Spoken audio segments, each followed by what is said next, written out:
Bueno, damos la bienvenida en el estudio de los desayunos de 24 horas al candidato presidencial por el movimiento Fuerza Ecuador, Abdalá Bucaram Puley. Dalo, buenos días y bienvenido a nuestro programa. Bueno, usted ha sido testigo de los escándalos que se han hecho públicos en los últimos días, con los que he conversado a lo largo de esta semana con los candidatos a la presidencia de la República, que por sus agendas han podido asistir y atender nuestra invitación. A usted también quisiera comentarle y preguntarle sobre este tema, pero empezando con una pregunta muy puntual. Todos estos casos han reclamado una respuesta de parte del vicepresidente Jorge Glass, toda vez que él era el encargado de estas áreas estratégicas, tanto petrolera como el tema de las hidroeléctricas y los sectores estratégicos. Usted viajó a Panamá en busca de una información y usted manifestó que tenía información muy puntual y muy comprometedora con el vicepresidente de la República. Incluso lo retó a decir que no tiene nada que ver con el caso de Petroecuador y que usted le daría una respuesta. ¿Cuándo la dará? ¿Cuándo entregará esa documentación? ¿Cuándo la hará pública, si es que la tiene? Sí, buenos días, Janet, buenos días a todo el país. Me ratifico en lo dicho durante mi viaje a Panamá y hoy, curiosamente, en la ciudad de Quito, ha sido invitado al Ecuador el fiscal que lleva el caso en Panamá, el señor de apellido Carvalho. Tenemos que saber quién pagó sus pasajes y con qué objetivo vino al Ecuador, a cooperar en qué. Tenemos que preguntarle al fiscal Carvalho si él ya entregó la información al señor Chiriboga sobre el segundo y tercer pedido de asistencia internacional que hizo la Fiscalía del Ecuador el día 3 de octubre y el día 10 de octubre del presente año. Y si ya entregó esta información, ¿por qué el fiscal Chiriboga no la ha hecho pública? Nosotros hemos dicho claramente, estamos recabando información sobre todos los procesos de corrupción y hoy el tiempo nos viene dando la razón.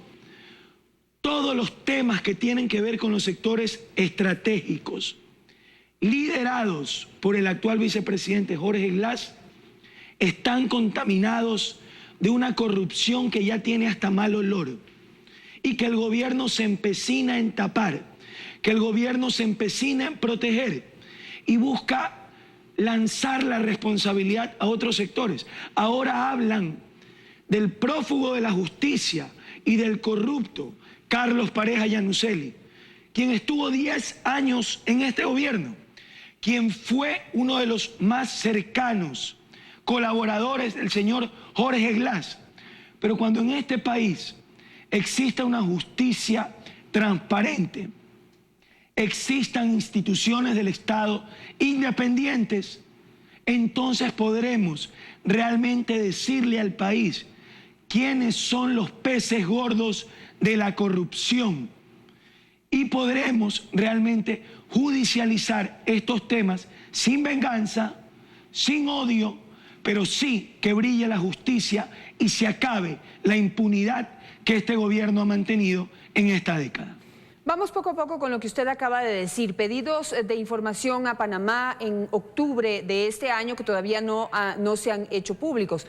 Hay varias alternativas. Puede ser que todavía no hayan enviado esa información, puede ser que esa información esté incompleta o una tercera opción también, que esta información ya esté en manos del fiscal y no quiera hacerse pública por alguna razón. Pero mi pregunta con usted fue muy puntual. ¿Usted tiene información comprometedora en contra del vicepresidente Glass o también le falta completarla? ¿Prefiere que la fiscalía la haga pública porque usted conoce que también la tiene? ¿Qué hay detrás de su anuncio? Yo he dicho claramente que toda la información que poseo la voy a dar a conocer en el mes de enero y le he pedido al actual candidato a la presidencia por el movimiento oficialista que asista a los debates o conversatorios que se están organizando, porque él tiene que responder por toda la corrupción que el gobierno está protegiendo, por toda la corrupción que el gobierno protege cuando envía a la reelección a quien ha liderado los sectores estratégicos que han protegido la gran corrupción o que donde hoy se denuncia una gran corrupción por parte de este gobierno. Siempre he dicho claramente, yo no he aseverado sobre culpabilidad o inocencia del vicepresidente. Le he pedido que se inscriba porque debe responder sobre los temas que él ha liderado y que la información que tenemos la daremos a conocer al Ecuador en su momento para que él tenga la oportunidad de responder. No me compete a mí, yo no soy juez de la República para decir es culpable o inocente. Lo que sí podemos decir es que existe abundante información que se está dando a conocer y que nosotros seguimos investigando y haremos todos nuestros esfuerzos porque se siga conociendo cuáles son los verdaderos responsables de este perjuicio a la nación. Hay que acabar con la idea de que no importa que roben si es que hacen. Eso es mentira. Puede existir un gobierno honesto que haga obra y que no permita la corrupción. Y ese será el principal rostro que le daremos a nuestro gobierno. Un rostro de honestidad que genere confianza con el pueblo para que pueda existir verdadera paz. Bueno, ese que usted menciona es un pobre concepto de ecuatorianos que no tienen su autoestima en su lugar. Y eso sí es un llamado muy importante, sobre todo a aquellos que yo pido que se indignen con la corrupción, porque es el colmo aceptar que se puedan robar algo si me dan una carretera o que se roben aunque me den un hospital.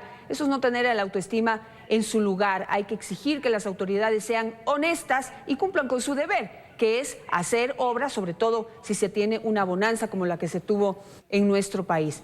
Analicemos un poco cómo se está llevando adelante las investigaciones en torno a los casos de corrupción que se han denunciado desde fuera del Ecuador. Ni siquiera se ha podido denunciar desde aquí. Y aquí, pues lo que sí hacen es dar información privilegiada a los corruptos para que vuelen antes de que puedan ser puestos frente a la justicia o por lo menos frente a los ecuatorianos dando la cara. Y lo que se ha dicho, lo que se está, digamos, construyendo es que hay una estructura familiar de los pareja que es la que ha sido la que encabeza la corrupción en este país. O sea, lo que están tratando de hacer es que el gobierno no tiene absolutamente nada que ver y que aquí ha habido dos poderosísimos hombres del petróleo que han sido los que han encabezado la corrupción en ese sector y han desviado el dinero de los ecuatorianos hacia sus cuentas y las de otros corruptos. ¿Cómo ve usted esta presentación y este análisis, este mapa que se está tratando de hacer? Mire, cada quien tiene que responder por sus actos de forma transparente. Aquí lo cierto es que todo el dinero que hoy está siendo investigado y que ha sido utilizado corruptamente, que es dinero del pueblo, no del gobierno, ha sido manejado por este gobierno y se deriva de actos de corrupción de instituciones manejadas por este gobierno. Yo les estoy dando una pauta, principalmente para quienes hacen periodismo en el país. Aquí en el Ecuador, en este momento, está el actual fiscal Carvalho, fiscal panameño, que ha venido al Ecuador sin ningún anuncio público. No sabemos invitado por quién, no sabemos financiado por quién. Dice que va a cooperar con la investigación que lleva la justicia ecuatoriana. Tiene que decir el señor Carvalho al Ecuador, entrevístenlo, si ya entregó la información del segundo y tercer pedido, que diga cuáles son los nombres de las cuentas beneficiadas por los depósitos del señor Bravo y compañía, cuáles son los otros nombres que aparecen en el segundo pedido de investigación, qué pasó con el pedido en cuanto al señor Vaquerizo, cuáles son las compañías constituidas, inclusive donde aparecen nombres de familiares cercanos al vicepresidente de la República en Panamá.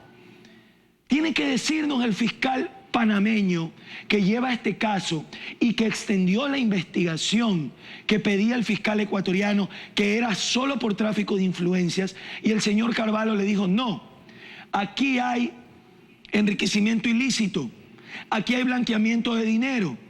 Hoy ese fiscal está en el Ecuador. Tiene que decirnos si ya entregó esta información al fiscal general de la Nación. Y si ya entregó esta información, ¿por qué el fiscal Chiriboga no la hace pública? ¿Por qué la protege? Yo les estoy dando pautas. Hay un proceso de investigación. Hay información que tenemos que conocer. Esperemos que las autoridades respondan.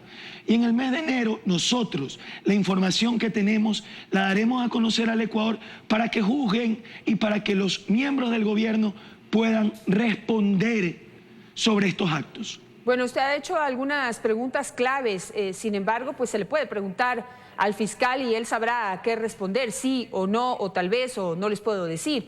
Pero quien tiene la obligación de entregar esa información, porque ya ha pasado tiempo suficiente para llevar a cabo una investigación con colaboración internacional, es el fiscal general de la Nación, que pues ha brillado por su silencio durante todo este tiempo, desde agosto que se hizo público el caso de Petroecuador. Lo único que ha hecho es reaccionar a la información que finalmente se hace pública por uno o por otro lado.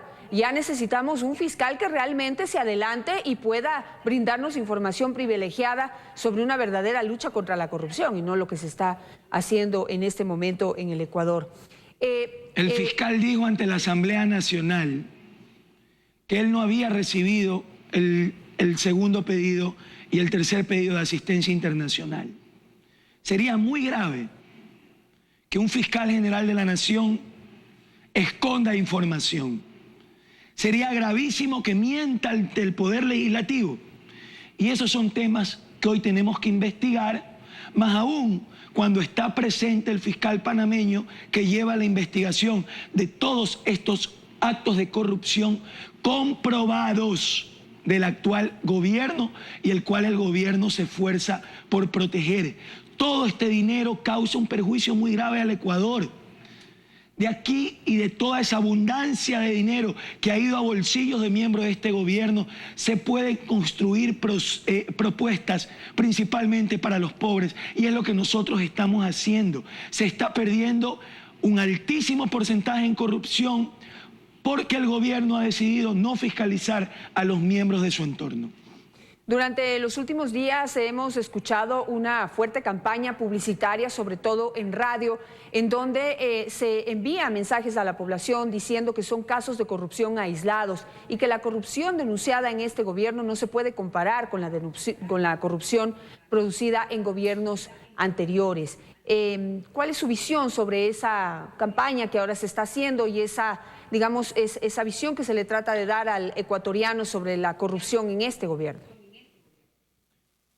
Mire, nosotros desde el mes de diciembre hemos dado un mensaje al Ecuador de construir un Ecuador sin odios, de acabar con la persecución, la intolerancia, la prepotencia, los adjetivos y el odio en general que ha contaminado la política. Nos ratificamos en ello, hay que construir un Ecuador de paz, pero la paz requiere lucha y sacrificio. La paz requiere justicia, lo dijo Martin Luther King. Yo puedo aseverar, este es el gobierno más corrupto de la historia.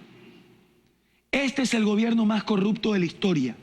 Dentro de nuestras propuestas emblemáticas, cambiaremos el nombre de la actual cárcel que ha construido este gobierno y le pondremos Bélgica, porque hay muchos que sueñan ir a Bélgica, pero irán a Bélgica donde se hará justicia, a la cárcel donde deben de estar los corruptos que se han llevado la plata del pueblo, no por odio ni por venganza, sino por justicia. Tenemos que construir un Ecuador de paz, que tenga propuestas y que no solo hable de los pobres, sino que gobierne para los pobres. Y de ahí nacen nuestras propuestas. Vamos a condonar la deuda en el sector eléctrico a todas las familias pobres de este país, porque han sido adquiridas en condiciones de perjudicialidad a través de un gobierno que ha desarrollado un modelo de meterle la mano al bolsillo al pueblo para engordar un Estado obeso. Llegó la hora de un Estado de justicia que garantice la paz en nuestra nación. Con eso me quedo. Muchísimas gracias a Dalo Bucaram por estar esta mañana con nosotros. Pues como al resto de personajes, le deseo que tenga un muy buen año.